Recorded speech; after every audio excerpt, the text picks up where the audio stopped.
현재 일본 극우 언론과 일부 일본 네티즌들은 한국에 대한 다음과 같은 말을 하고 있습니다. 한국은 공산화가 되어 있으며 한국의 첨단 기술은 결국 중국에 모두 넘어가게 되어 있다는 상황이다. 혹은 한국은 모더나 혹은 화이자 백신 대신에 중국 백신을 대량으로 들어와 접종할 것이 분명하다. 레드팀이기 때문이라며 한국의 공산화를 자주 얘기하고 있습니다. 일본에서 이런 말이 나오는 것은 한국은 친중 정부가 들어섰기 때문에 중국과 깊은 관계를 맺고 있는 상황이고 북한과도 연방 정부를 세운다는 근거 없는 이야기도 퍼집니다. 오죽하면 프랑스의 국영통신 AFP가 한국이 중국 백신을 사들인다고 하는 것은 가짜 뉴스라고 검증을 대신 해줄 정도인데요.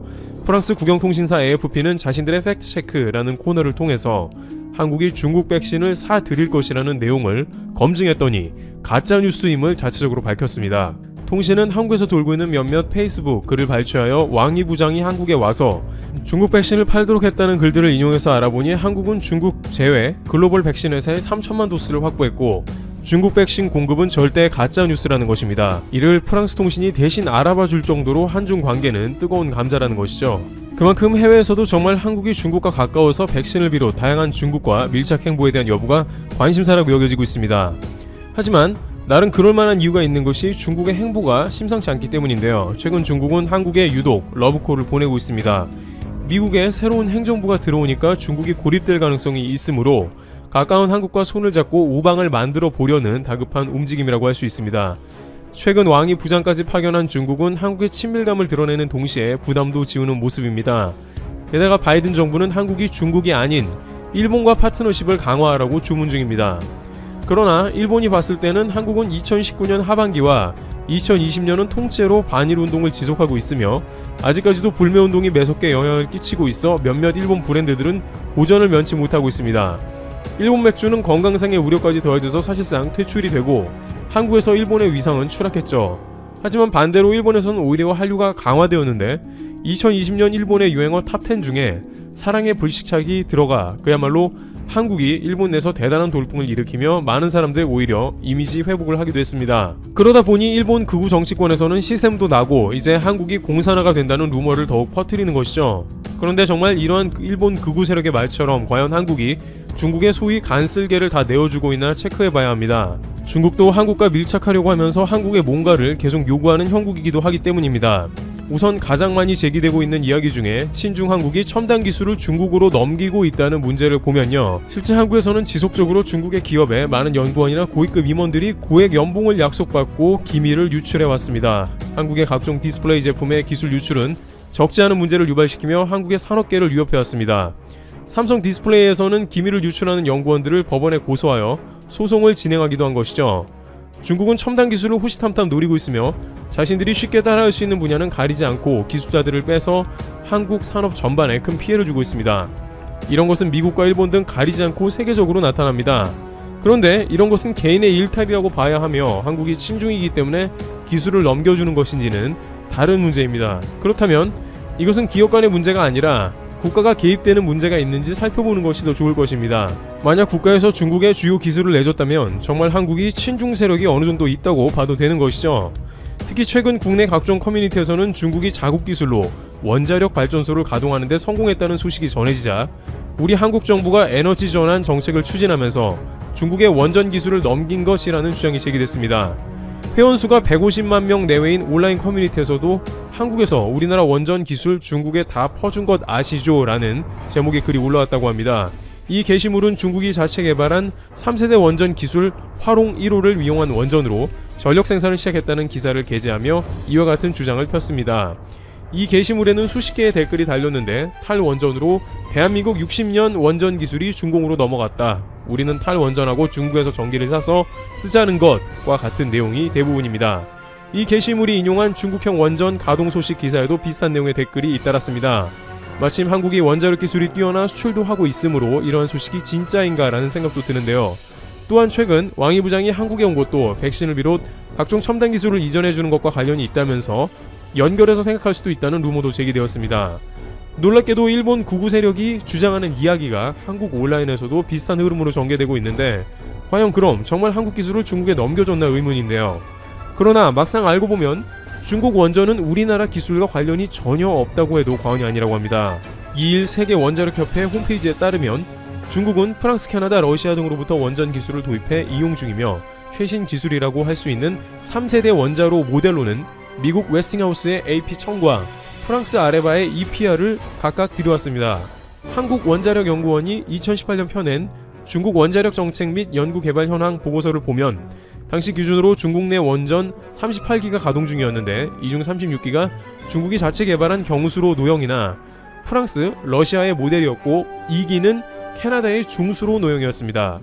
특히 이번에 중국이 성공적으로 가동했다고 밝힌 3세대 원전 활용 1호는 프랑스 기술을 기반으로 중국 국영기업 중국 핵전집단공사와 중국 광핵그룹이 설계한 것입니다.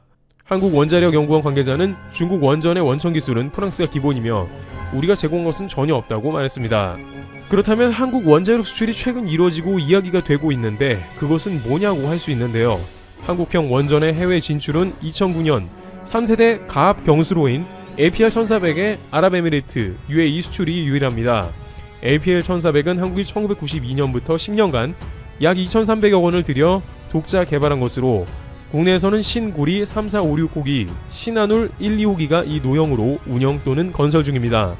중국으로는 원전 원천 기술이 아닌 원전 시공이나 운영 정비 기술 수출이 간간히 이루어지긴 했다고 합니다. 한국 수력 원자력은 2014년 발전소 수요기기를 자동 제어하는 설비인 제호형 전산기의 운영 및 정비 기술을 중국 저장성 친산 원전에 수출했으며 체코와 폴란드 신규 원전 수출 노력도 진행 중이지만 중국 원전 관련 기술 수출은 이루어지지 않았습니다. 따라서 한국에서 국가적으로 수십 년간 개발한 원전 기술을 중국에 넘겨줬다는 것은 전혀 사실이 아닌 것입니다. 오히려 한국은 중국의 첨단 기술을 넘겨주는 것을 국가적으로 철저하게 경계하고 있는 상황이며 기업에서 개인의 일탈마저 없도록 관련 사안을 계속 점검하며 문제가 있을 때에는 처벌하고 있습니다. 지난 9월에는 카이스트에서 중국의 자율주행 기술을 유출했다는 혐의로 교수가 기소되기도 했습니다. 해당 기술인 라이다는 자율주행 차량의 눈으로 일컬어지는 핵심 센서로 국제 표준으로 채택되면 상당한 경제적 가치를 갖는 첨단 기술입니다. 카이스트는 결국 대국민 입장문을 내고 사과의 뜻을 밝혔습니다. 또한 한국 기업들에서도 중국에 공장이 있을지라도 핵심 기술만큼은 철저하게 보호한다는 입장을 보입니다. 대표적으로 반도체 기술은 중국에서 양산을 하지만 핵심 제조 기술은 절대 중국이 가져갈 수 없는 것이죠. 현재까지 중국은 수백 조의 개발 비용과 공장 건설 등 노력을 하고 있지만 아직까지도 이렇다 할 성과를 못 내고 있으며 중국 반도체의 선봉격인 칭화 유니는 2,200억 원을 갚지 못해 최근 사실상 파산에 가까워진 것으로 보입니다. 이는 한국 반도체 기업 투톱인 삼성과 하이닉스가 중국의 라인을 상당히 갖추고 인원과 장비를 투입하더라도 절대 핵심 기술의 유출이 없도록 전력을 다하고 있다는 의미가 되고 있습니다. 따라서 한국은 막상 중국의 첨단 기술 유출을 가장 경계하고 있으며 이는 절대 쉬운 일이 아니라는 것이 다방면에서 확인되고 있습니다. 이와 같이 중국은 한국에 러브콜을 보내고 협력하자며 손을 내밀고 있지만 한국은 경제관계는 유지하면서도 기술 유출 등은 철저히 방지하고 외교에 있어서 무리가 없도록 밸런스를 적절히 맞추고 있는 상황입니다. 중국도 절대 한국이 쉽지 않은 국가라고 느낄 수 있도록 자주 국방과 경제력을 더욱 키워나가야 할 것입니다. 트러블튜브 여기서 마치겠습니다. 감사합니다. 한국의 방위산업 분야가 놀라운 성장을 거듭하고 있습니다. 전 세계 주요 국가에서 대규모 수주에 성공하면서 영향력을 확대하고 있습니다. 국내 방산기업 탑4는 한화, 한국항공우주산업, LIG 넥스원, 현대로템입니다. 이 네 곳은 글로벌 탑 100에도 포함됩니다. 순위가 가장 높은 회사는 한화입니다. 32위이죠. 55위는 한국항공우주산업입니다. LIG 넥스원은 68위를 차지했습니다. 그리고 현대로템은 95위입니다. 이 중에서 특히 큰 활약을 하고 있는 회사는 단연하나와 한국항공우주산업입니다. 한화의 주력 제품은 세계 최고의 자주포 중 하나인 K9 자주포입니다. 한국항공우주산업은 T50입니다. 2003년 2월 초음속 돌파 비행에 성공한 한국 최초의 초음속 비행기죠. 따라서 두 회사는 각각 지상과 공중에서 혁혁한 성과를 내고 있습니다. 오늘 이야기의 주인공은 한화입니다. 2015년 대한민국 재계에 빅뉴스가 전해졌습니다. 삼성과 한화의 빅딜 소식이었습니다. 이건희 회장의 부재로 이재용 회장이 삼성 경영의 전면에 나서면서 뉴삼성을 표방하기 시작했습니다. 그리고 전자, 금융, 물산을 중심으로 사업 재편을 추진했습니다.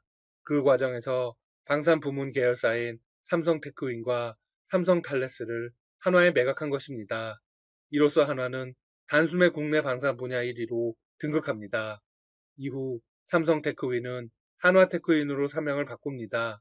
그리고 한화는 두산의 방산 계열사인 두산 DST마저 합병하며 한화 디펜스를 출범시키죠.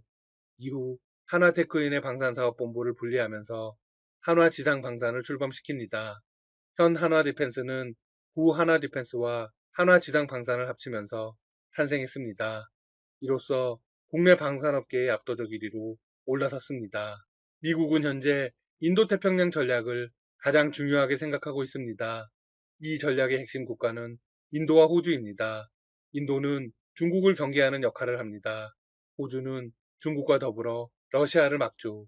아시아 태평양 지역에서 러시아의 군사 위협이 증대되자 호주는 국방 예산을 급격히 높이기 시작했습니다. 특히 기동성과 화력, 방호력을 갖춘 장갑차 등 지상군 무기를 적극 도입하고 있죠. 그 중심에는 한국이 있습니다. 작년 9월 호주 육군은 미래 궤도용 장갑차 도입 사업을 추진했습니다. 무려 5조 원이 걸린 사업이었습니다. 이 사업에서 한화 디펜스의 레드백은 독일의 라인멘탈 디펜스의 링스 장갑차와 함께 최종 후보에 올랐습니다. 2022년까지 최종 승자를 가리는 마지막 승부를 펼치게 됩니다. 아직 수주가 확정되진 않았지만 결승에 올랐다는 것만으로도 이미 엄청난 화제가 되고 있습니다. 한화 디펜스의 글로벌 브랜드 이미지는 아직 최정상급은 아닙니다. 하지만 이번 경쟁에서 M2 브래들리 장갑차로 유명한 BAE, 제네럴 다이나믹 등 쟁쟁한 미국과 영국의 방산업체들을 꺾었습니다. 그런데 더욱 대단한 건 최종 수주에 대한 가능성이 무척 높다는 것입니다. 한화 디펜스는 수주전을 앞두고 이스라엘 LB 시스템즈, 호주 EOS와 팀 하나를 구성했습니다. LB 시스템즈가 포탄 및 감시 센서 등을 제작하고 호주 EOS가 원격 사격 통제 체계를 지원했습니다. 최종 제작은 한화가 맡았죠. 더욱이 한화는 호주 중소기업 400여 곳과 접촉해 협력업체를 물색했고 현지 친화적인 납품 구조를 마련했습니다. 호주 국방당국은 한화의 이런 행보를 극찬하고 있습니다. 현지 업체들과 협력 체계를 강화했기 때문입니다. 한화 측은 이를 현지화 전략이라고 평했습니다. 이름에도 엄청난 공을 들였습니다. 장갑차의 이름은 레드백입니다. 레드백은 호주에 서식하며 세상에서 가장 강한 독을 가진 거미로 알려진 레드백 스파이더에서 따온 것입니다. 글로벌 전문가의 상당수가 한화의 최종전 승리를 예상하고 있습니다. 게다가 레드백은 성능 면에서도 독일의 링스 장갑차에 전혀 뒤질 게 없습니다. 레드백은 엔진과 변속기를 하나로 묶은 파워팩을 K9 자주포에서 가져와 적용했습니다. 전 세계적으로 1600대를 운영하며 노르웨이 등 선진국에서도 수출되고 있는 검증된 파워팩입니다. 충격 흡수를 위한 서스펜션에서는 링스 장갑차에 앞선다는 평가가 나옵니다. 더 대박 소식은 지금부터입니다. 국산 무기 중 최고로 손꼽히는 K9 자주포가 드디어 호주에 수출됩니다. 터키, 폴란드, 인도, 핀란드에 이어서 7번째 수출입니다. 특히 세계적인 강대국 중 한 곳인 호주에서 대규모 수출 계약을 따내어 세계의 시선이 집중되고 있습니다. 한국산 무기의 우수성이 확실히 입증되었다는 평가가 나옵니다. 호주 정부는 지난 3일 K9 자주포를 육군 현대화 프로젝트 중 하나인 랜드 8116 자주포 획득 사업의 단독 우선 공급자로 선정했다고 공식 발표했습니다. 제작사인 한화 디펜스는 곧 양산 계획을 체결할 예정이고 1차로 K9 자주포 30문과 K10 탄약 운반 장갑차 15대를 납품합니다. 호주 정부는 이번 사업에 총 1조 원의 예산을 편성했습니다. 이번 성과는 한화 디펜스가 호주 사업의 문을 두드린 지 10년 만에 이뤄낸 것입니다. 사실 지난 2010년에도 경쟁 입찰을 뚫고 호주 자주포 사업 우선 협상 대상자가 되었습니다. 하지만 호주 정부의 예산 문제로 취소되었죠. K9 자주포는 사실상 세계 최고의 자주포입니다. 스웨덴의 한 연구소는 2000년부터 2017년까지 세계 자주포 수출 시장에서 K9 자주포가 48%를 차지한다고 발표했습니다. 거의 절반에 해당하는 숫자죠. 현재 세계 시장에서 K9의 경쟁자는 독일 PZH-2000, 영국 AS90 브레이브 하트, 러시아 MSTAS 등이 꼽힙니다. 성능 면에서 영국과 러시아 자주포는 K9의 상대가 안 됩니다. 성능상 세계 최강으로 평가받는 자주포는 독일의 PZH-2000입니다. 하지만 대당 가격이 130억 원에 달합니다. K9 가격의 2배가 훌쩍 넘습니다. K9은 40억에서 50억 정도입니다. 거기다 너무 무거워서 항공 수송이 어렵습니다. 이는 효율성 면에서 상당히 불리하죠. 요즘 국가 간 전면전보다 해외 파병에 중점을 둡니다.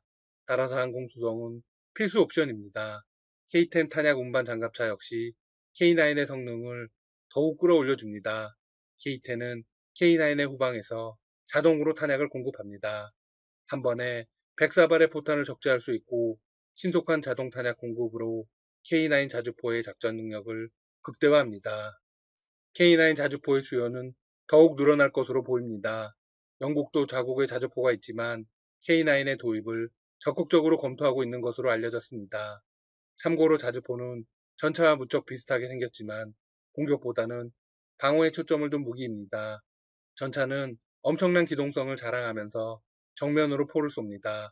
하지만 자주포는 먼 곳에 주둔하면서 포를 쏩니다. 정면으로 쏘는 게 아니라 적의 위치를 기반으로 궤적을 계산해서 쏘죠. 자주포의 수요가 늘어나는 이유도 여기에 있습니다. 전차는 공격을 위한 무기인데 반해서 자주포는 방어용이기 때문입니다. 주변국을 덜 자극할 수 있죠. 또한 전쟁을 막으려는 국가들을 중심으로 수요가 늘어나게 됩니다. 한화는 내년 3월 시작되는 미국과 영국의 장갑차 사업에도 글로벌 팀을 꾸려 참여할 예정입니다. 제네럴 다이나믹, BAE, 라인멘탈 디스펜스와는 다시 한번 맞붙게 됩니다. 한화는 미국의 전술 차량 개발 업체인 오시코시와 팀을 이루어 경쟁할 것으로 알려졌습니다. 한화 디펜스의 고위 관계자는 호주의 장갑차 수주전 결과가 미국과 영국 사업에도 영향을 미칠 것으로 예상된다고 말했습니다. 따라서 레드백이 이번 수주전에서 반드시 승리해야 합니다. 그러면 K9 자주포처럼 글로벌 수출 효자 상품이 될 수 있습니다. 지금까지 닥터시사TV였습니다. 여러분 시청해주셔서 감사합니다. 구독과 좋아요 부탁드립니다.